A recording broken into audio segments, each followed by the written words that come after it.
l'intersection. Lorsque le conducteur tourne à droite ou à gauche, il doit, avant de s'engager, céder le passage aux usagers circulant dans cette voie. Il peut s'agir de bandes cyclables ou de voies réservées aux bus. Dans d'autres cas, une signalisation peut imposer aux usagers de la voie réservée de céder le passage. C'est le cas ici. La bande cyclable se termine et les cycles doivent céder le passage aux usagers de la chaussée principale. De plus, à l'intérieur des agglomérations, les conducteurs doivent céder le passage aux véhicules de transport en commun qui signalent leur intention de quitter leur arrêt. Dans certains passages étroits, une signalisation règle l'ordre de passage. Ce panneau indique à l'usager qu'il doit céder le passage à la circulation venant en sens inverse avant de s'engager. Dans cette autre situation, ce panneau indique au contraire que l'usager bénéficie de la priorité de passage, sauf bien sûr si un véhicule est déjà engagé dans le passage étroit. Les agents de la force publique, police ou gendarmerie, peuvent parfois régler le passage aux intersections. Leur signe prime sur toutes les autres signalisations. Généralement, ils sont placés au centre de l'intersection. Lorsqu'ils sont de profil, le passage est autorisé. L'usager ne doit pas tenir compte de la signalisation existante, il peut franchir l'intersection, mais avec prudence. Lorsqu'ils sont de face ou de dos, le franchissement de l'intersection est interdit. Le conducteur doit s'arrêter, quelles que soient les indications données par la signalisation. Pour arrêter une file ou un véhicule, ils se mettent de face, lèvent le bras et présentent leurs mains à plat face à l'usager ou désignent du doigt le véhicule concerné. Le conducteur doit alors s'arrêter. Certains véhicules sont classés véhicules d'intérêt général parce qu'ils remplissent des missions urgentes de service public. Il faut distinguer deux catégories de véhicules d'intérêt général. La première catégorie concerne celle des véhicules d'intérêt général prioritaires. Ce sont les véhicules de la police, de la gendarmerie, de lutte contre l'incendie, des services médicalisés d'urgence, SAMU et SMUR, et enfin des services des douanes. Ces véhicules sont en intervention d'urgence seulement lorsque leurs dispositifs spéciaux fonctionnent. Il s'agit d'un feu bleu tournant et d'un signal sonore à 2 tons.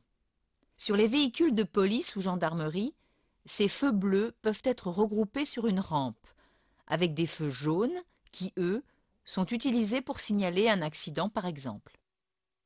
Lorsqu'ils signalent leur présence par leurs avertisseurs spéciaux, les usagers doivent leur céder le passage aux intersections, faciliter leur progression lors de croisements, ralentir et serrer à droite lors de dépassements, et même parfois se garer. Ces règles sont les mêmes vis-à-vis des motocyclistes de la police ou de la gendarmerie. La deuxième catégorie concerne celle de véhicules bénéficiant de facilités de passage. Ce sont les véhicules de type ambulance, médecins de garde, EDF-GDF, engins de service hivernal, surveillance de la SNCF, transport de fonds de la Banque de France, ainsi que les transports de détenus. Là aussi, lorsqu'ils signalent leur présence par leurs avertisseurs spéciaux, les usagers doivent faciliter leur progression. Il s'agit d'un feu bleu à éclat et d'un signal sonore à 3 tons. Lors de croisements ou de dépassements, le conducteur doit ralentir, serrer à droite et même parfois se garer. Par contre, ces véhicules ne bénéficient pas de la priorité de passage aux intersections. Les véhicules à progression lente sont signalés par un gyrophare de couleur jaune qui signale le danger qu'ils représentent.